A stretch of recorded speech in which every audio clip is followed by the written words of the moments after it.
Di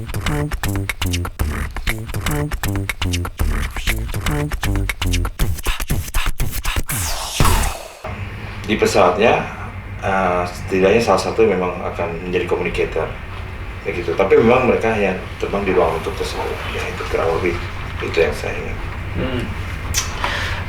Kalau lagi terbang 777 tiba-tiba ketemu lawan di depan yang selisihnya cuma 1000 feet, 777 juga berasa nggak sih itu goncangannya atau turbulensinya?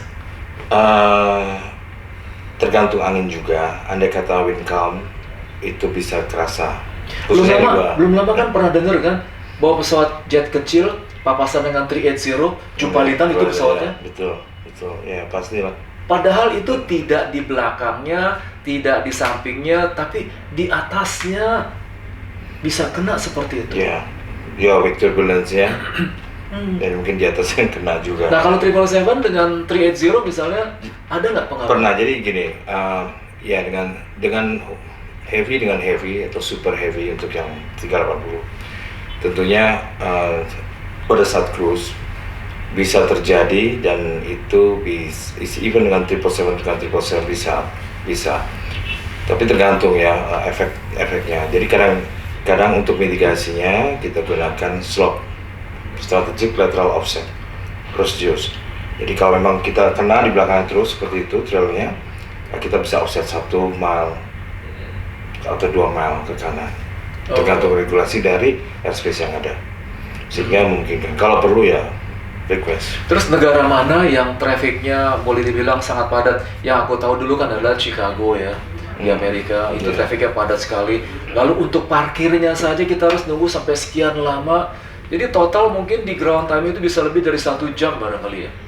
Ya, tergantung dari jam dan seasonnya juga. Tapi kalau penerbangan reguler kita sudah punya slot pasti dapat ya. Cuma kadang-kadang masih diisi sama airline lain. Itu kalau ada. Tapi kalau memang semua berjalan baik, kita dapat khususnya US ya, dapat tempat juga. Untuk boarding time itu butuh waktu berapa menit before departure atau before close the door? 45 menit. 45 menit udah announce boarding ya? Ya, kan pintu yang dibuka 2, jadi bisa depan belakang.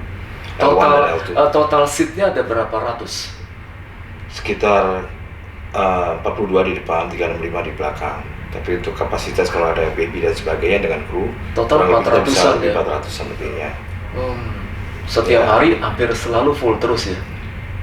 Tergantung rute, tapi sejauh ini yang saya terbangkan cukup penuh ya. Luar biasa ya. Waktu pandemi kemarin kira-kira efeknya sangat ekstrim nggak terhadap penumpang? Ya, kalau untuk penumpang ekstrim pada saat pandemi.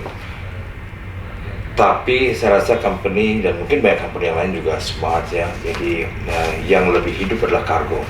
Oh iya, kargo pada saat itu karena bawa obat-obatan, bawa segala macam semuanya. Ya. Kebetulan kami punya operators juga pada kargo, di dalam kargo kita bisa pakai kargo dan juga mau merubah pesan penumpang dibuat menjadi sebagian digunakan untuk kargo. Tadi sempat aku tanya soal di previous company sampai akhirnya nyebrang ke Middle East. Kira-kira saat itu dulu pengorbanan apa yang ada yang sempat menjadi sangat krusial? Ya, jadi saya rasa kita taruh goals ya. Kita goalsnya mau apa? Misalnya mau mendapatkan ilmu lebih, belajar lebih, jalan yang lebih mungkin lebih internasional, misalnya international operators. Kemudian kita juga bisa dalam mencapai goal itu tentu harus menyelesaikan ya, harus dikorbankan. Contohnya dengan company sebelumnya, misalnya belum selesai kontraknya, maka harus ada ganti rugi. Contohnya seperti itu. Tentunya kita harus menyiapkan sejumlah dana yang karena kita cut off-nya tidak pada saat selesainya Boeing training atau dengan perjanjian yang sudah dilakukan. Dalam hal ini ya menjadi kewajiban kita untuk melakukan pembayaran. Ada pengorbanan apa pada saat itu? Dalam hal itu ada pembayaran, kalau saya nggak salah, kira-kira harga satu mobil ya. Aku dengar ada teman-teman dulu ada yang jual mobil, jual rumah untuk bayar utang, itu bayar denda. make sense ya, bisa betul, bisa terjadi dan itu harus Tapi dilakukan. apalah artinya itu 2-3 bulan gajian Oh ya, nggak selesai juga, udah. Artinya maksudnya ngambil utang lagi usaha ya. selesai Bukan. langsung. Maksudnya memang itu dikorbankan mau nggak mau karena kita mau step ke langkah berikutnya. Nah sekarang di perusahaan yang baru ini, di negara yang baru ini, Ini baru udah 16 tahun loh ya. fasilitas perusahaan terhadap atau fasilitas negara terhadap anak dan keluarga tuh, masalah sekolah, rumah sakit, ke dokter itu Saya rasa baik. benefitnya tinggi sekali. Benefitnya bagus. Artinya pertama kita mulai dari cuti kita bisa sampai 42 hari atau kurang lebih seperti itu. Aku dengar sekolah gratis ya atau Sekolah di rumah sakit? reimburse ya pada angka tertentu dengan jumlah anak tertentu tapi angkanya tertentu lah. Dan itu menurut saya cukup kok. Kalau pendidikan di Indonesia cukup. Berikutnya adalah tentunya itu terkait ya dengan grade yang kita miliki, tentunya ada fasilitasnya. Berikutnya adalah tadi untuk pembiayaan asuransi kesehatan ya, ada ya angka yang cukup baik atau mengcover dari asuransi yang digunakan mungkin sekarang berbeda, tetapi saya rasa cover lah. By the way, kita ngobrol podcast seperti begini, apakah bisa ketahuan sama perusahaan? Ataukah kalau seandainya ketahuan dari perusahaan, apakah akan menjadi masalah nggak? Saya rasa mesti enggak ya. Kalau saya cuma diundang sama Captain Hans yang baik hati ini gimana? Lagi pula nggak ada yang kita bocorin rahasia negara, rahasia perusahaan, nggak ada kan? Nggak ada. Iya, apa yang perlu dikhawatirkan? Tapi kan teman-teman yang lain merasa takut nggak mau takut ketahuan Takut terkenal kali sama. Captain Hans. takut banyak yang naksir. Gitu. Kalau kayak saya kan aman-aman aja, kan bulat jadi boleh. Kalau foto atau video pada saat kita terbang di publish di Enggak. Kalau Boleh nggak? ini tergantung dari company. Beberapa company mungkin punya peraturan yang strict. Nanti boleh nggak nanya sama company-nya? Kalau seandainya saya bikin YouTube kemarin, terus saya mau pasang foto pesawat kita nih, boleh nggak? Pasang fotonya doang, foto dari luar, terus kita masukin fotonya. Kita minta izin dulu dong. Ya, mungkin harus cari tahu dulu gimana tuh minta izinnya. Gitu. Oh, Tapi ya. kalau yang saya tahu kemarin untuk pengambilan foto padahal kami itu terbang ke tempat-tempat yang eksotis saya bilang. Kok ngomong soal terbang? Saya dengar sekarang semua pesawat ada wifi-nya ya? Ya, sekarang saya rasa hampir semua pesawat kita punya wifi. Jadi Semua airline di dunia yang baru-baru, yang terkenal, yang maju, atau cuma di perusahaanmu saja? enggak, saya rasa semua yang sudah maju. Sekarang kan teknologi udah makin baik ya. Oh, jadi semua airline, entah itu di Asia, di Amerika, Eropa, Timur Tengah, itu pasti punya wifi. Sudah mulai punya wifi. Kalau dilengkapi, karena itu kan features digunakan dibayar, dan biasanya tuh tergantung bagaimana setupnya, more or less di bawah 10.000 mungkin Mati. nanti begitu di atasnya atau cruise sudah bisa digunakan, balik lagi di bawah lagi 10.000 mati lagi kan. Pak, masih ada 2 pertanyaan lagi nih.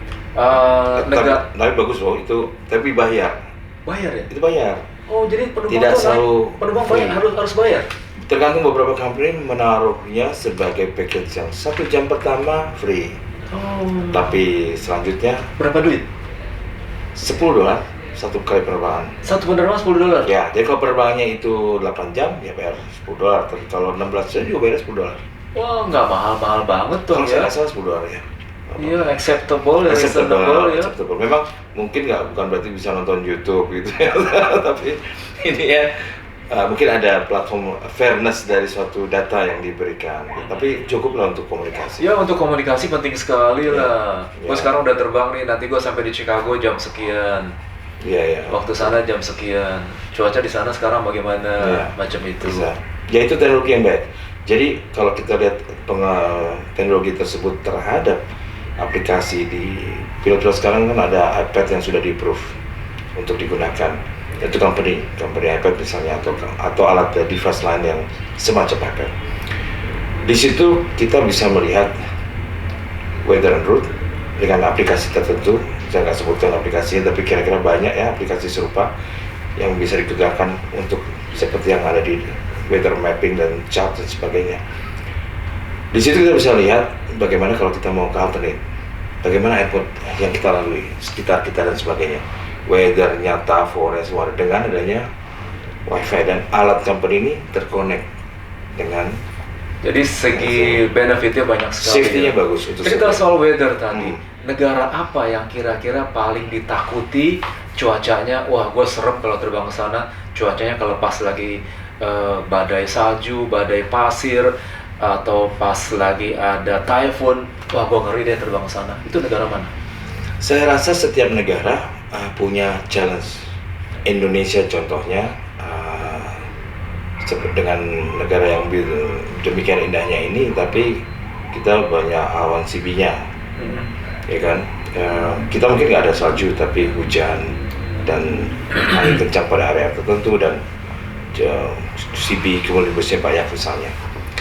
Iya, di daerah kita memang seperti itu. Itu untuk challenge ya. Negara lain? Negara lain mungkin pada saat hot weather operation itu, dan pada area tertentu dia mungkin ada dust storm. Nah, jadi dust storm. Pernah terbang ke Libya, Tripoli? Libya, saya lupa persisnya apakah pernah, tapi negara sekitarnya pernah.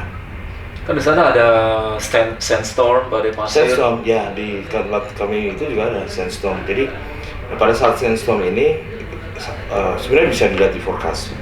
Jadi antisipasinya ada, tetapi itu challenge-nya untuk negara-negara sandstorm. Kalau untuk dust storm, sandstorm di area kita mungkin ada.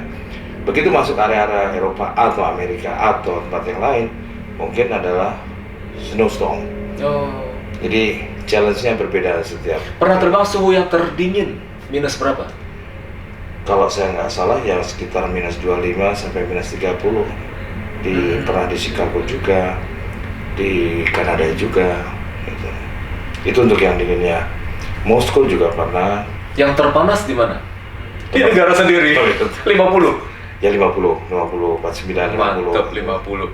Ya. Ini Tapi itu dry ya, nanti pada bulan-bulan yang mendekati Juli, Agustus, nah itu baru adem lagi, enak. bukan humid, jadi udah panas sama humid, asik ya. Lengket ya. Ini yang terakhir nih, ini sangat penting nih untuk para citizen, baik yang mau menjadi pilot ataupun yang sekarang sudah menjadi pilot tapi masih muda. Kira-kira punya tips nggak buat adik-adik di sana, harus berbuat apa supaya bisa maju, supaya bisa menjadi andalan diri sendiri maupun keluarga dan bangsa dan negara? Wah, ini komplit ya, tapi ya Mas Hanafi kayaknya orang paling tepat ini kalau mengajar kayaknya. Oke, untuk rekan-rekan semua, adik-adik, rekan-rekan semua yang ingin mau mengembangkan diri, mau jadi pilot atau yang sudah pilot, ya ab initio mau melangkah selanjutnya. Menurut saya nomor satu, fokus dulu terhadap apa yang mau dituju, apa yang mau dicita-citakan. Pasang goalnya. Setelah memasang goal tersebut, yang namanya perjuangan untuk mencapai yang dicita-citakan tentu pakai langkah. Tidak selalu mudah, tentu langkahnya harus disiplin, fokus, tidak gampang menyerah, tidak gampang atau tidak mau instan, nggak bisa. Semua itu pakai tahap. Perjuangan, proses, progres. Iya, perjuangan, proses, dan progres. Dan karena yang dituju adalah knowledge, skill, attitude, dan kompetensi yang akan dinilai itu tujuannya. Jadi dalam hal ini tetaplah belajar, dan itu kelemahan kita biasanya. Tapi sekarang harusnya dilihat tantangannya beda. Sekarang eranya digital, semua informasi ada. Mau belajar apapun ada, pakai kesempatan itu. Internet gunakan sisi positifnya untuk menimba ilmunya. Itu dari sisi menimba ilmu. Kedua, pakai strategi bagaimana kita mau melangkah ke depan. Contoh, tiap tantangan beda. Zaman dulu mungkin semuanya 747/200 dengan dial, dengan meteran air dulu. Sekarang sudah dengan glass cockpit. Ya, dengan ini lebih mudah, ya, tapi lebih advance. Ada tantangannya, ada threat-nya, kemungkinan ada error-nya. Bagaimana kita memanage semua itu. Jadi tetap semangat, cari langkah, melihat, dan jangan hanya terpaku di airlines yang ada. General aviation juga bagus, jadi bagaimana dengan general aviation di Indonesia, bagaimana dengan airline di Indonesia, ya kan? Terus apakah operator 121, 135, dan kalau mau ke luar negeri apa yang harus dipersiapkan? Contohnya berarti knowledge-nya harus cukup, terus kriterianya apa? Misalnya harus standarnya di level punya lisensi FAA atau lisensi EASA atau buku-bukunya atau manualnya. Oke, ICAO, tapi dia punya frozen ATPL dengan masuk skor yang dituju, ya mereka harus siapkan. Yang jelas saya sangat setuju sekali, jangan terlalu lama stay at zona aman ya. Ya, comfort zone, betul. Iya, comfort zone itu challenge ya. Kadang-kadang ya kita harus berani untuk melangkah. Kalau memang udah itulah topnya, silakan. Tapi kalau belum, silakan mencari perbaikan. Ada satu yang lupa ini, ini betul. mungkin yang terakhir ya. Di company-nya apakah masih menggunakan vulkanisir untuk ban? Yang punya data adalah departemen engineering atau teknik. Tetapi yang kelihatannya dari observasi yang bisa saya lakukan, semoga saya tidak salah, kelihatannya kita tidak menggunakan. Tidak ya? Tidak, tetapi perusahaan-perusahaan atau company yang pernah saya terbangi sebelumnya menggunakan, dan itu sah-sah aja. Mungkin Captain Hans juga tahu, mungkin batasannya ada yang mungkin menaruh pada platform 3 sampai 5 kali vulkanisir. Itu bisa digunakan, dan saya rasa itu smart thinking, economical thinking, selama memang sesuai dengan SOP. Apa namanya, standar dari pabrik, approval dari pabriknya, bahwa itu boleh dilakukan. Oke, kayaknya udah cukup panjang kita ngobrol dan Baik. sangat informatif sekali. Semoga pembicaraan kita ini bermanfaat untuk orang-orang yang non-aviation atau bahkan untuk yang bekerja langsung pilot yang berkecimpung di dalam dunia penerbangan semuanya. Baik, terima kasih banyak Captain Jumbo. Sampai jumpa nanti Captain Hans di waktu kedatangannya ke Indonesia Aviation School. Semoga ada kunjungan yang berikutnya lagi, dan kalau ada sesuatu yang menarik untuk dibahas, dibicarakan, ayo kita bikin lagi. Oke, baik ya. Sampai jumpa nanti. Terima kasih. Thank you. Salam sejahtera, salam sukses untuk Captain Hans. Sukses juga untuk Jumbo, dan jangan lupa kacang akan kulitnya. Oke. Orang Indonesia kembali lagi ke Indonesia. Dan berikan ilmu kepada adik-adik kita yang ada di Indonesia. Betul. Baik, teman-teman semuanya, sampai di sini perjumpaan kita. Sampai jumpa di penerbangan yang berikutnya. Semoga informasi, percakapan kita yang saat ini sangat berguna untuk Anda. Wassalamualaikum warahmatullahi wabarakatuh. Adios, amigo. Waalaikumsalam.